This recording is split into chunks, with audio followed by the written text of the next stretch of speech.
Hi guys! Welcome back to Ate Shana's TV Vlog po. Ayan, ang mapapanood niyo pong video is yung unang-unang video po namin bago kami tulungan ni Kuya Bal. Sa mga marami po kasing nagko-comment na minsan nababasa ko, minsan nag-PM sa akin na hindi daw nila nasubaybayan yung buhay namin at kaya naisipan ko pong i-upload yung buhay namin noon. Maraming nagko-comment na ay, hindi ko nasubaybayan yung unang nila Ate Shana nila Bombay. Kaya i-upload ko po para mapanood po ng mga bago at saka yung mga ibang viewers po at subscriber namin. Ayan, sana po mapanood niyo po yung video namin and thank you po.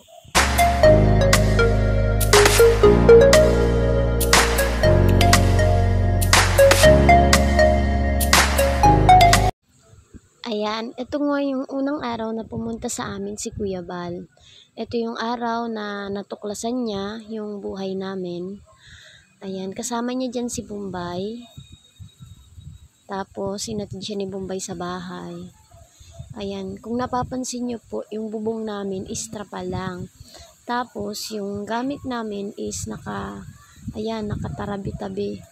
Kasi po, yung time na yan is pinalayas kami dyan. Kaya, yung dating yung pinepestuhan po namin na yan is dati talaga namin yung bahay. Kumbaga po, nasira lang, kaya napabayaan. Tapos nakitira kami, tapos ayun nga, nang napalayas kami, dito namin nilagay yung mga gamit namin. Tapos, ayan, kung napapansin nyo po, may, yung yero, ano lang, dikit-dikit tapos butas-butas. Ayan, ito yung nagsilbing namin, kusina. Ayan yung mga plato, kutsara, ugasan, tsaka yung iba naming kagamitan. Tapos ayan, dyan sa gilid yung ibang damit, tapos mga unan. Ayan nga, tinatanong ni Kuya Bal kung asan daw yung iba namin. Tapos yan, yan tiklag na yan, kung napapansin nyo, sinulisit ko lang po yan. Sinulisit ko yan sa kagawad. Tapos yung plywood na nasa likod ko, sinulisit ko din po yun. Tapos yan na nga po yung yerong yan is bigay lang po yan ng mga kapitbahay namin para gawing panangga. Tapos pinagtulong-tulungan lang po nila yan ikabit para may masilungan kami. Kahit po yung trapal, tsaka yung kawayan na may bubong, gawa din po yan ng mga kapitbahay namin. Parang sila tulong-tulong yung mga barkada po ni Papa. Tapos ayan na nga, kinausap ni Kuya Bal yung mga trabahador kung ano bang plano sa pagpapagawa ng bahay kasi papagawan nga kami ni Kuya Bal. Tapos ayan na nga po, nag-umpisa na yung paggagawa. Ayan. Alam niyo po yung iba po dyan, dalawa lang po dyan yung talagang manggagawa. Tapos yung iba na naandyan is parang parang volunteer na lang po yung iba dyan. Ayan, marami po yan. Kaya sa mga, karamihan po dyan, mga ni Papa, mga kumpare ni Papa. Ayan, tinulungan niya po kami. Kaya nagpapasalamat po kami sa lahat ng mga taga sa amin, sa mga kapitbahay namin. Ayan. Tapos ayan na nga po, nalagyan na siya ng hollow blocks. Tapos ayan yung bubong namin, talagang trapal. Yung trapal pong yan, alam niyo po ba, sinulisit namin yan sa konsehal. Ako po naglakad niyan, binigyan niya ako ng 20 yarda ng trapal. Tapos ayan po yung pinangsilbi naming bubong noon. Tapos ayan si Bombay, nagdadaldal, tinatanong ni Kuya Bal yan. Ewan ko kung anong tinatanong niya dyan. Tapos ayan na nga po. Ayan, si Bombay ang tagabantay talaga. Sa ibang viewers naman po, sa mga hindi nakakaalam at sa ibang nagtatanong kung nasaan yung magulang namin, si Mama po ay 6 na taon ng patay at si Papa naman po ay pansamantalang nakakulong ngayon. Kaya nung time na yan is nakakulong yan si Papa. Kaya yung mga kapitbahay namin yung nagtulong-tulong dyan sa paggagawa ng bahay. Tapos ayan, si Lula yung naging namin, kasangga. Kasi wala naman kaming ibang mapuntahan. Kasi wala nga kaming magulang. Ayan. Tapos, ayan na po yung medyo okay na yung loob, pwede nang tulugan. Sinapinan na namin yun kasi doon na kami nun natutulog nung time na yun. Tapos ayan na yung CR, kakabitan na lang siya ng inidoro. Ayan, okay na rin siya, nagawa na yung busan sa baba. Tapos ayan nga ako. Nung napapansin nyo, sinapinan na namin siya ng plywood tsaka floor mat kasi dyan na kami natulog nung gabing yan.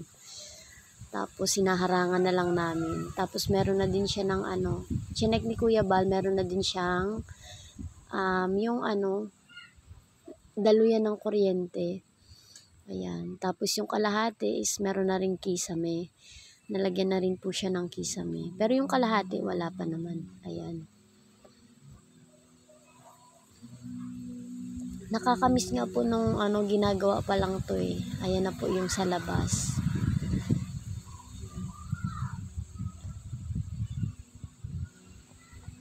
Yan po yung time na sobra-sobra yung pasasalamat ko sa kanila, sa mga tumulong, sa mga sponsor. Kasi dahil po sa kanila, kaya kami nagkaganyan. At ayan na nga, ayan na yung pagbisita ulit sa amin ni Kuya Bal. Ayan. Yung huli, di ba, naayos na yung CR, lalagyan na lang siya ng inodoro. Ayan, pagbalik ni Kuya Bal, meron na siyang dalang inodoro nun. Tapos ayan si Kuya, hindi ko alam, naglalatag ata siya dyan ng semento para pang sa tiles, hindi ko alam. Tapos ayan na nga, yung mga saksakan, nalagyan na. Tapos, alam niyo po, sobra-sobra yung pasasalamat ko sa lahat ng viewers namin noon at sa mga sponsor namin noon.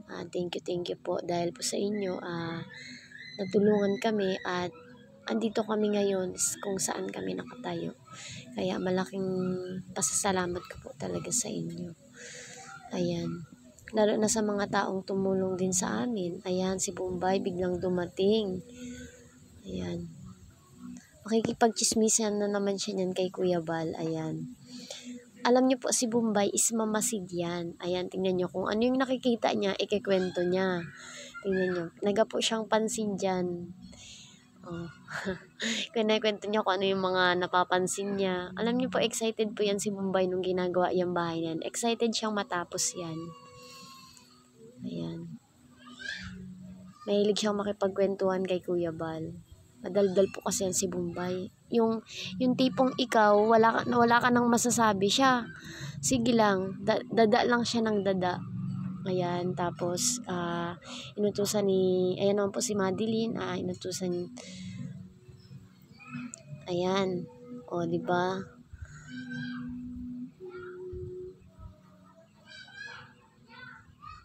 Yan na yung ng ibang pagbisita ni Kuya Bal. Ayan.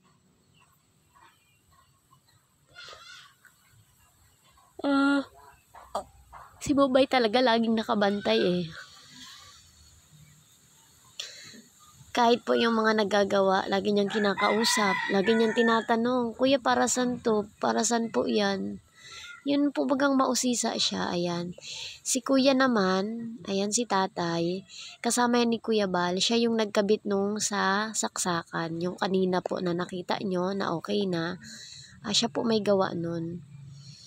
Ayan, nag-hire si Kuya Bal kasi walang marunong nun sa taga sa amin na na magkabit ng linya ng kuryente. Ayan. Ayan o, di ba?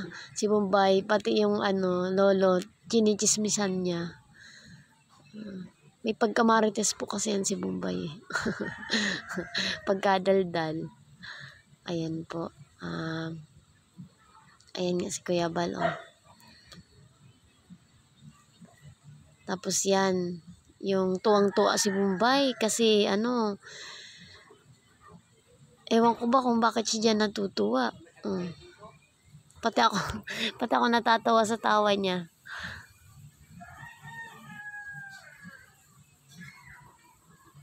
Ipapapanood ko nga po sa kanya tong video na to kapag na-upload ko na. Titignan ko kung ano yung reaction niya kapag napanood niya yung sarili niya na ganyan. Ayan. Tapos nakikipagkwentuhan na naman siya niyan kay Kuya Bal. Ewan ko ba kung anong pinagkukwentuhan nila dyan. Tapos ayan, tuwang-tuwa.